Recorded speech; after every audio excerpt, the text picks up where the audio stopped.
Hi guys, Kip here, Thousands of Roots. Welcome to today's episode.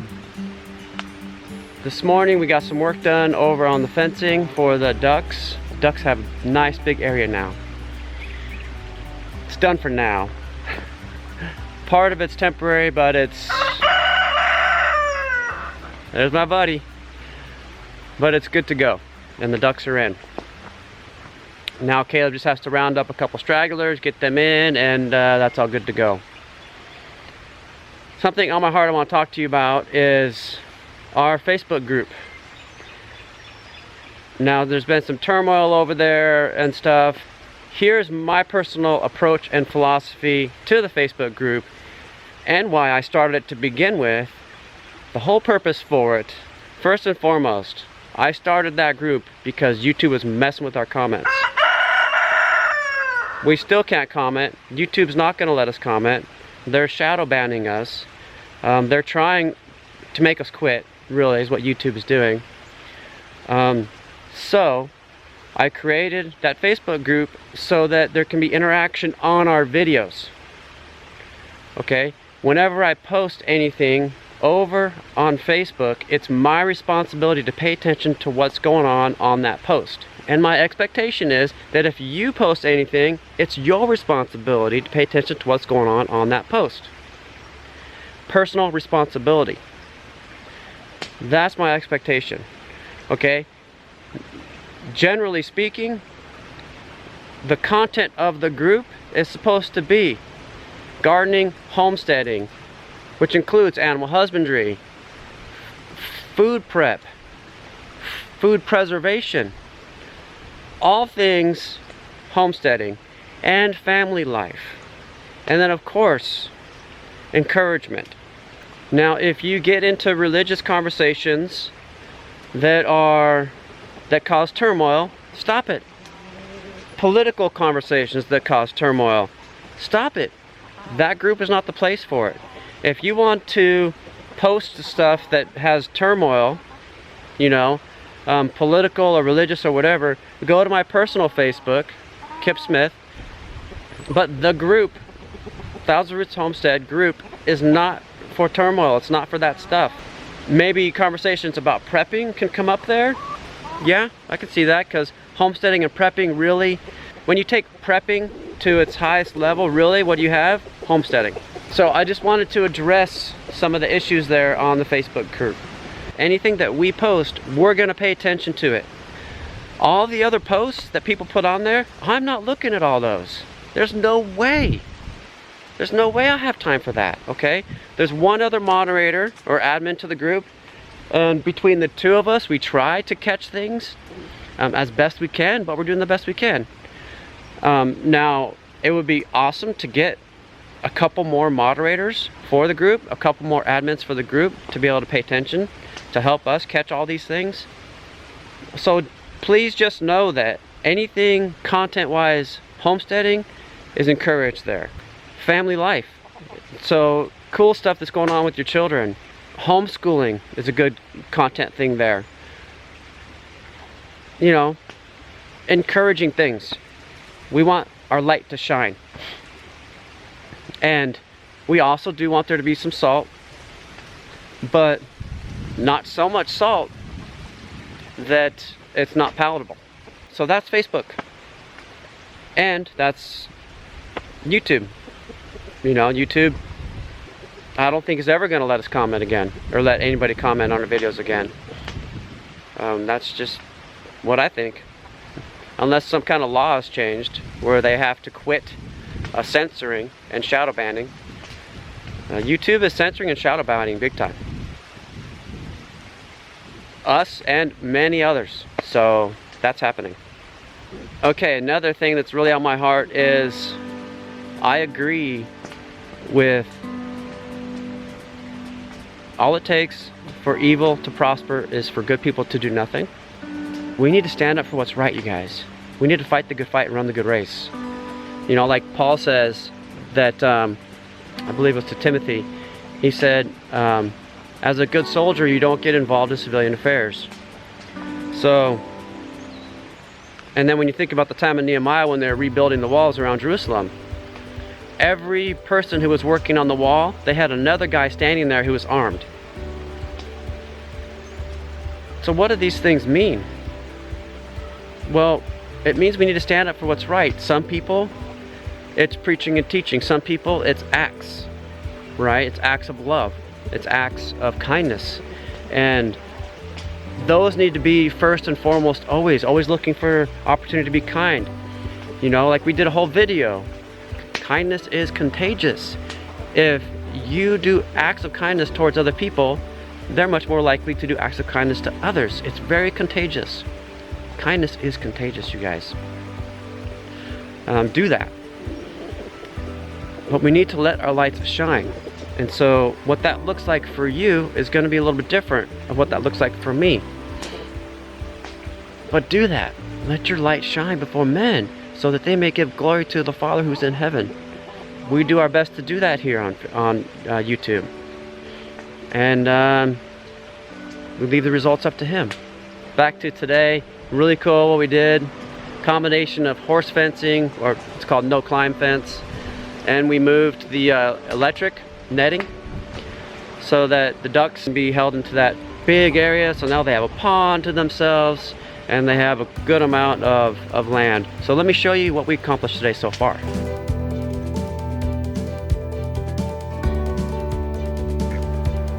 Ducks love mud, so they're going around and digging into that mud with their beaks.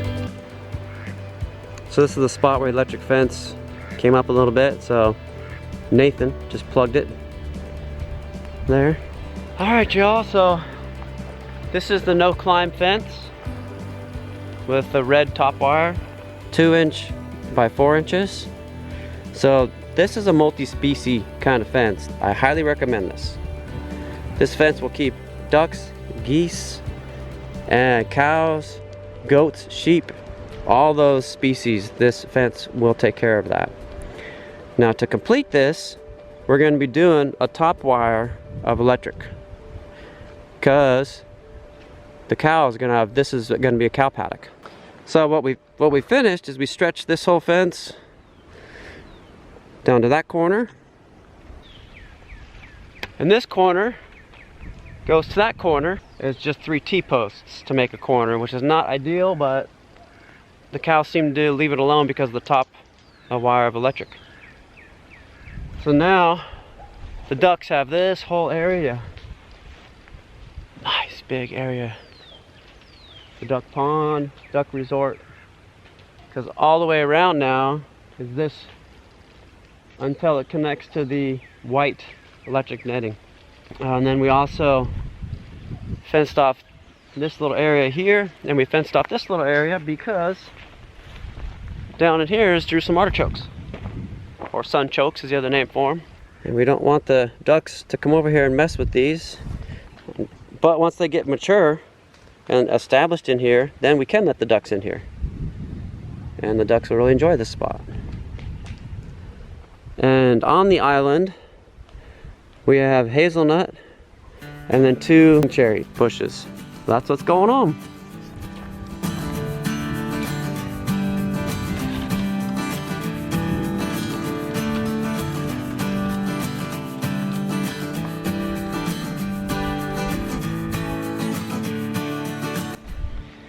Now, as we've shared before, this whole area here, we're going to turn it into an apple orchard. So hopefully today you get to come along, and we want to plant some apple trees in here. But what we're going to do is we're going to plant them and then fence around them just individually to protect them until they get big and mature enough. Because what we learned is that ducks and geese will chew on saplings. They'll chew on the trunks, and they will actually kill them. They'll just go by and nibble on them out of boredom or something, or curiosity maybe, whatever. But they do it. And then they'll kill saplings. So ducks and geese are awesome for orchards if it's mature orchards. Here's how we connected the electric fencing to the no climb fence. We tied it there so they don't short each other, and then corner post here to support it, and then it goes all the way down.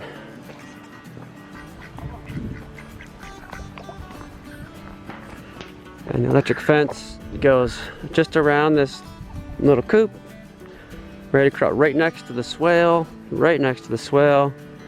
We tied it to the fence there, and then it comes along here. The fence from this corner post over is field fencing, so they could get out of that. So we had to bring the electric netting to cover that area because we wanted to give them that extra spot there. So they've got a big area here.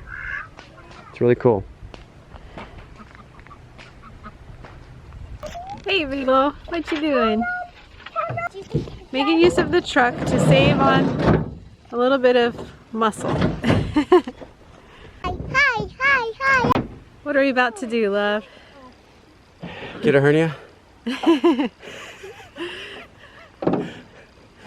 gonna load these T-posts up, and we're gonna go put in 3 of our apple trees and start our apple orchard in the duck area. Woohoo! And the T-posts are super heavy, and they are for fencing around each tree so that ducks stay away from the trees, and eventually maybe sheep if we have them in that area as well. Yeah. Protect our fruit trees, because we know from past experience that... I already talked about it, how geese and ducks are supposed to be good for orchards, but only mature orchards. Yes. Right. We've had a lot of trees destroyed by animals. Yeah. No more. Hopefully Dandy doesn't hit me. Are you ready to help dig some holes? Yeah. You got your shovel? Dandy can't get you.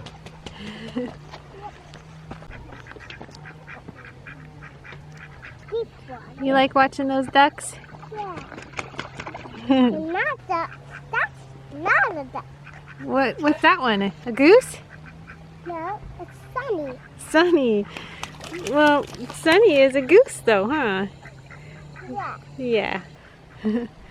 It's nice to have the truck to bring all of the supplies over. And now we're going to start digging some holes. Yeah. And it's nice weather. It's perfect for this, huh? Couldn't ask for much better. Yeah. Beautiful out. Yep. Oh yeah? First one's gonna go right over here. We're gonna have 2 rows, and they're each gonna be about 15 feet apart. The ones we planted in our kitchen garden 6 years ago were a little bit too close together, and we have to prune them very carefully in order to keep pathways. So we're gonna plant these a little farther apart to make it easier to get in and around them. Except for 2 right behind you that we're gonna mash in. Yeah, so it'll be 2 rows, and then it gets a little bit wider out there beyond the water. So once we put our culvert in and we don't have the pooling water, we'll have room for about 2 more. 2 there, and then 2 extras at the end there. Yep, and 2 One extras. where the ladder is, and 1 by the duck shelter. Yeah, so a total of 12. A dozen. A dozen apple trees. Yay! All right, here we go. Yeah. Can you help over here where Daddy's digging, baby? Monumentous occasion. Yay! First of many shovel loads. You're such a good helper, Beetle.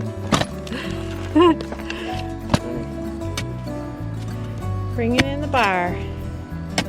Rock breaker bar. How's she doing, Esther Pie? Okay, she's getting a little grumpy. Is she? What do you think? Gonna be planting some trees. Yay! Now she's happy. Yay! She likes the camera. Wow, I want it. that's an interesting find. You want that? Kids and rocks. Like little treasures. So today we're going to be planting a Williams favorite, a black twig, and a royal limber twig. And all the varieties that we chose were specifically ones that are the most disease resistant, because here in Missouri we have all kinds of pests and disease, lots of cedar trees, so we chose varieties that will hopefully withstand our crazy Missouri environment. Looks like we made our hole plenty big enough. What do you think, love? Yeah. Watch out for the bull.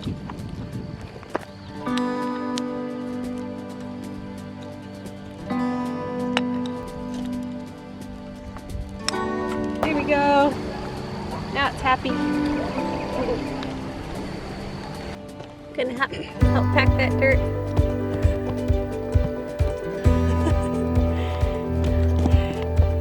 Is that the apple tree dance?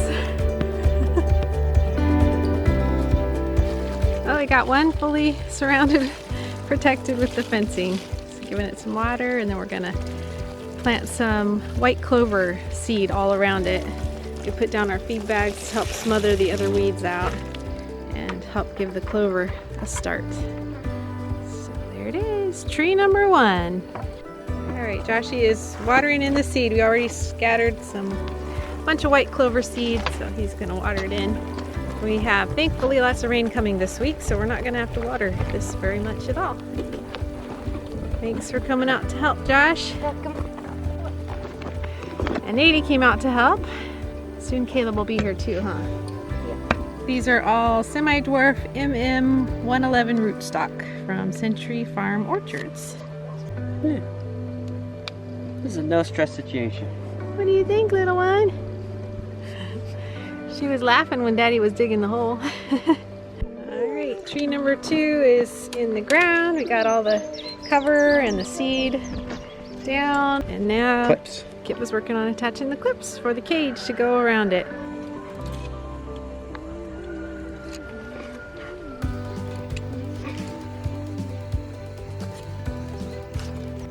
Caleb came to save the day. She was getting grumpy. You brought her over to check out the ducks, huh? Yep.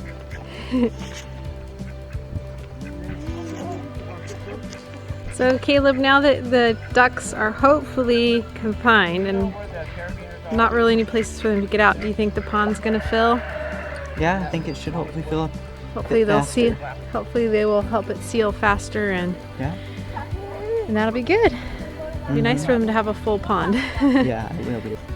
So I think they have been helping out a good bit, because it used to be with this area that's filled up right now that probably just like 2-3 days and it'd be pretty much emptied. Right. And now it's staying pretty much halfway. And over there they've got their little kiddie pool. Caleb says they love to play in that little spot there. Alright, this one's gonna have to wait till another day. We got 2 down, but it is time to go get supper and chores and all of that. Alright guys, we're about to close out this video. Kip is working on a yummy Sunday meal. It's Mother's Day. I'm really looking forward to just relaxing this evening with the family. It's been a good day. We've gotten a lot done. Looking forward to some rest now. So I think that's it for today. Hope you all are having a joyful week. We pray blessings over you and yours. And whatever you do, do it with your whole heart. Are your feet gonna tell a story? Let your feet tell the story. Come on. Happy feet. She talks with her feet. Happy feet.